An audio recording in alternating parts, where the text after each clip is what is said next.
topic, and specifically about Jim Rickards' thoughts on a lot of these issues. So we are going to get a chance to ask him some of your questions. Again, he is Senior Managing Director of Tangent Capital Partners and, of course, author of Currency Wars, The Making of the Next Global Crisis. So first, Mr. Rickards, welcome back. Thanks, Lauren. And I want to get to you because there was a little bit of a, I guess what you could call a back and forth between you and noted economist Roubini on the issue of some of these things, the gold standard. And Roubini said that the gold standard was kind of the cause of the Great Depression. And you disagree in the sense that it was the price of gold, if I'm correct. So if, assuming we get the price right, why do you see gold as possibly part of the solution?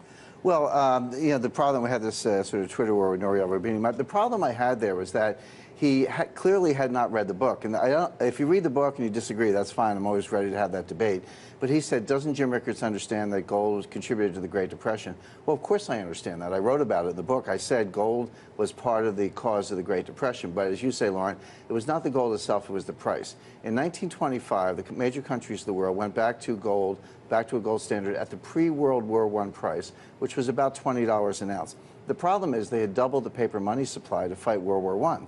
So if you're going to go back to the old price with twice as much paper, you have to cut the paper in half. That was very deflationary. It did contribute to the Great Depression. Winston Churchill was the major architect of that. And he said later in his memoirs it was one of the greatest mistakes he'd ever made.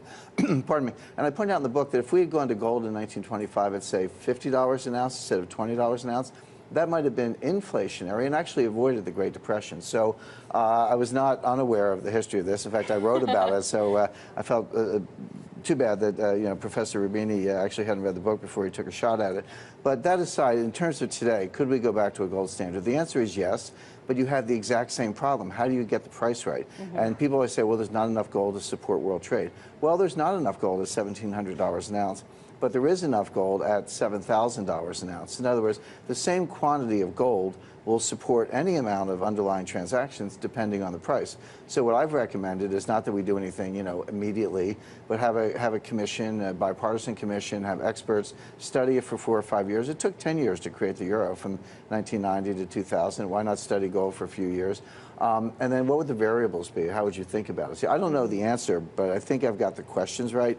First of all, you have to define what money. Every gold standard is a relationship between paper money and gold. So what amount of paper money? Is it M0, which is base money? Is it M1? Is it M2? Well, M2 is about 6 times bigger than M1, so that makes a big difference right there.